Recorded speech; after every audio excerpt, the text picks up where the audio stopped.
Welcome back to Perry's Pit on Jams for Hire. I am Matthew Perry, and I am here with the review of NXT Halloween Havoc. It was a really, really exciting night for NXT. They had the saying, spin the wheel, make the deal, hosted by Shotzi Blackheart. I think she did a great job of being a host throughout the night.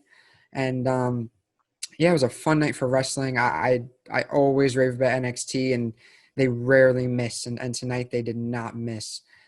We will start with the top of the night. It was the North American Championship match. They spun the wheel to make the deal. Johnny Gargano, the challenger, took on Damian Priest, the North American champ. As you know, I'm a really big Johnny Gargano fan. I was rooting for him the whole time, of course. Johnny had to have Shotzi Blackheart spin the wheel. She spun it, wound up being a Devil's Playground match, which if those of you who don't know what a Devil's Playground match is, I honestly didn't before this wheel was spun. But yeah, it's basically just falls count anywhere, anything goes kind of thing. There are a bunch of cool different weapons. The entrances are really good. I love Johnny Gargano's entrance gear tonight. It was a Nightmare Before Christmas themed. Damian Priest had a big entrance with a live guitar helping him out there. But quickly the men went to the weapons. Gargano went kendo stick. Damian Priest found a nightstick, which gives me big boss man vibes. That was fun to watch. They went into the backstage area. They started using stage props. Gargano used a trash can. They went to where the wheel was set up. Someone in a scream mask hit Priest with a steel pipe, and this was kind of a turning point, as from there Gargano hit a tombstone, not the pile driver, but an actual tombstone over Priest's head to knock him off the stage, and it led to a pinfall victory. We have a new champ. It's Johnny Gargano. He's the first two-time North American champ. I was very happy about that. But going back on the scream mask, who could this be, you ask? We know Indy Hartwell had been helping Candice LeRae recently. Candice LeRae, of course, Johnny Gargano's wife, the power couple. We knew that pretty well. I have a feeling this is Austin Theory. Now, they kind of had a history in the past, like mentioning each other a little bit. I think they had a match a couple of weeks ago in which Johnny won. Recently, Austin Theory kind of stormed off in a car saying, "I quit." I don't know. We saw that with Chad Gable last week on Raw or SmackDown or something like that. I don't know. We'll see where it goes. I do think it's Austin Theory. We'll see how this develops if the Garganos continue to kind of form this little group of helpers to assist them. But either way, we do have a new North American champion. I'm very happy about it. I think Gargano's great at what he does. I talk about him all the time. This was a really fun match, though. I mean, both men, Priest and Gargano, have had better matches, but this was a fun match. There was still a lot of pure wrestling, but it was very fun. The inclusion of different weapons, especially the tombstone at the end, something you don't see every day, made it very entertaining. And yeah, new champ. Moving on to the next segment of tonight's show, Pat McAfee introduces the group that he says will take over NXT, and that being Undisputed, of course. As we saw last week, Pat McAfee revealed himself with Oney Lorcan and Danny Burch, the new tag team champions. And tonight was another entertaining segment. I mean, Pat McAfee is a very good heel. I got to give him credit. He seems to be good at pretty much whatever he does, whether it's podcast or whatever. I mean, we know he's good on the mic with the podcast. He really shows those skills in between the ropes as well.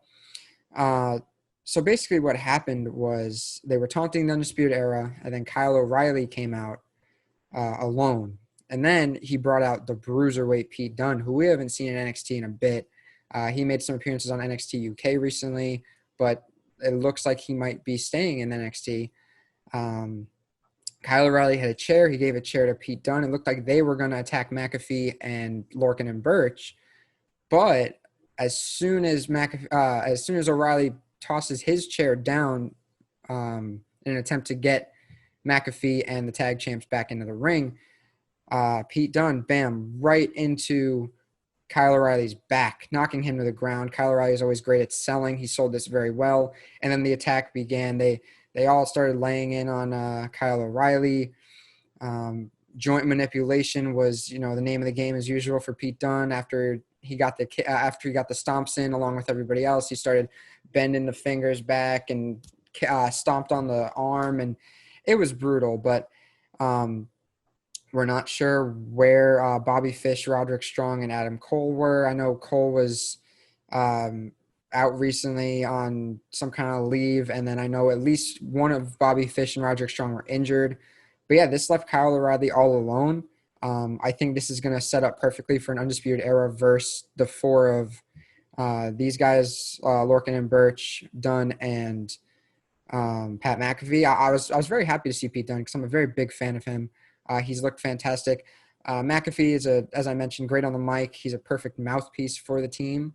And yeah, I'd love to see where this goes. Moving on to our next segment, we had Santos Escobar taking on Jake Atlas.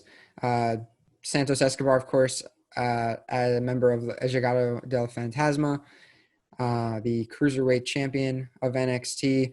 They had a really great match. Jake Atlas seems to do something every week that kind of catches the eye of the average fan. And I'm really loving his in-ring work. I hope they give him more of a character because the only thing I know him for, besides seeing him in this match, is he got his ass kicked by Ciampa a couple of weeks ago. And I mean, that's about it. I know he has what it takes to be very good. I think he has a certain look for it. But yeah, overall, this match was kind of just a setup for something new. It was kind of a waste, in my opinion. Escobar and Atlas is a great cruiserweight matchup. I think it could definitely be a title match in the future, but you can't make Atlas look strong if the match winds up finishing under 4 minutes. I mean, you got to give Atlas more of a chance. Legado del Fantasma need something more. And Isaiah Swerve Scott had been going at it with them for a while, but he's pinned Escobar a couple times, but that feud seems to be done. But yeah, kind of a throwaway match, less than 4 minutes. Basically, the biggest part of this was at the end. It set up a video package from Ember Moon saying she remembered the old Dakota Kai, something of that nature, setting up next week's match between Ember Moon and Dakota Kai. I'm looking forward to that one quite a bit. Big Ember Moon fan. I'm really glad she's back. She does wonders for the women's division, and it should be very exciting. We also found out that next week we will have Tommaso Ciampa taking on Velveteen Dream. That will be a very good match. I'm super excited for that one. This new heel Velveteen Dream adds a little spice to what he brings to the ring. I'm really enjoying that, and I'm looking forward to it next week. Following this, we had the Haunted House of Terror match between Cameron Grimes and Dexter Lumis. This one was pretty entertaining, honestly. Cameron Grimes, it's hard to take him seriously. He's more of one of the lighthearted characters in NXT, and he does a great job of it. It's always fun watching him interact with whoever he's in the ring with. Dexter Lumis is one of his, I think this is his second or third match since returning from injury. He's that quiet type. There's not much to him, but he's doing something right because I do enjoy watching him. Dexter Lumis wound up getting the best of Grimes, wound up beating him by submission. A lot of weird stuff going on in this, as it was a House of Terror match.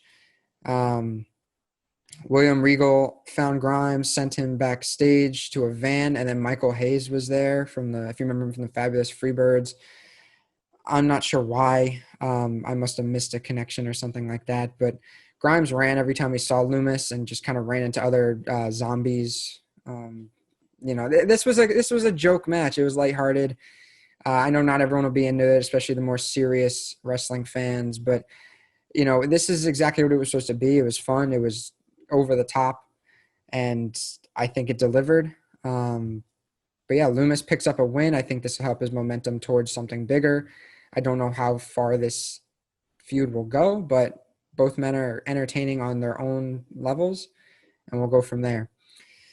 Our last two matches of the night, both women's matches. We know how good the women's division is in NXT, and they've really showed it here.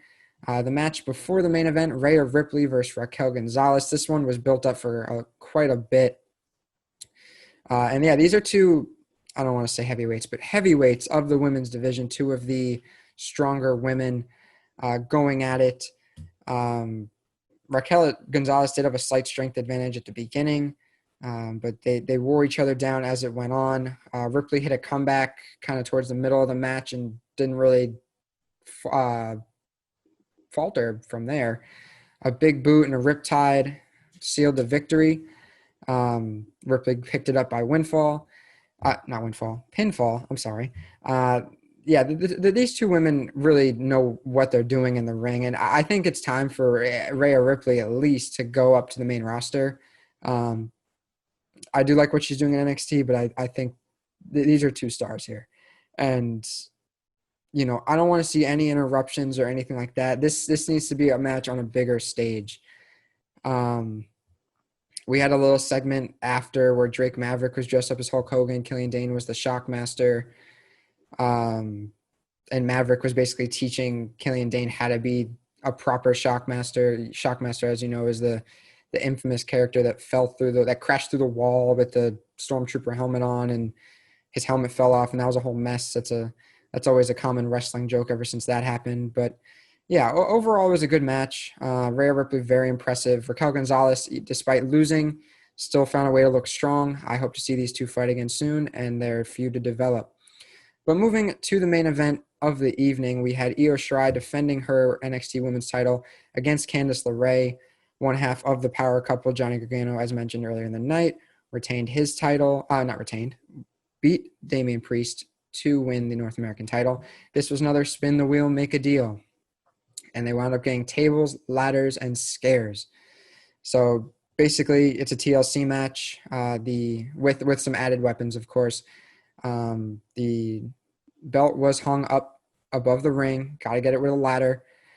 These women went all out, and this was an absolutely fantastic match. I love how Candice LeRae is growing as a wrestler. I think when she first came in, she wasn't the best in the women's division, but she's really coming into her own as a wrestler, developing her own personality, her own move set, her own tendencies as a heel. I think she's doing great.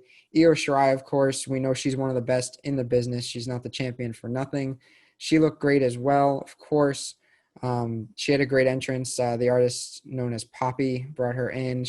Poppy's like this weird, I don't even know what genre I'd consider her, but it was an interesting entrance. But this was pretty brutal. There was a lot of damage. They went right for the ladders and chairs to start. They started setting up the ladders. Io Shirai missed a moonsault and landed leg first on a steel chair. But then the biggest spot in this match was when Candice LeRae gets knocked off the top of the ladder and threw another ladder on the outside. It looked like she went in legs first. I'd have to take another look, but it was a crazy spot. It looked like it hurt, honestly, because usually when they do that, they go back first. But I can't imagine that on your knees, especially I believe Candice LeRae has had some kind of prior knee injuries. But yeah, LeRae was knocked off the ladder. Shirai was able to recover and retain the title. Very good match. This is my match of the night, honestly. They have a really good chemistry in the ring. I want to see this feud continue. This is their second match against each other, I believe, in recent memory. Probably not their best match just because the night, all the stipulations, stuff like that. But yeah, these have been some incredible title defenses. I mean, you look for a fighting champion, and Io Shirai never seems to miss when it comes to fighting properly, fighting well, and just showing why she's the champion. And at least for another week or two, Io Shirai is still our NXT Women's Champion. But that's been our NXT Halloween Havoc. Overall, I would give this night of NXT. I keep wanting to call it a pay-per-view. I'm so used to WCW Halloween Havoc. But overall, I'm going to give it a B+, maybe an A-. I think it was very good. There were very few low points. The lowest point definitely being that 3.5-minute match with Atlas and Escobar. But they're building to something bigger. Overall, good night for NXT. They never really seem to miss. As I mentioned, NXT is still my favorite brand in WWE. Love what Triple H is doing down there. Him, William Regal, the rest of the crew. Never seem to disappoint. I'm very happy that Johnny Gargano is a champ again. That feels good. But we'll see where they go from there. I wonder if Priest will try to win it back. I'd have to imagine rematch clause and stuff like that. don't think this feud is over, but we'll see from there. But for now, I've been Matthew Perry with Perry's Pit for GMs for Hire, and I will see you next time.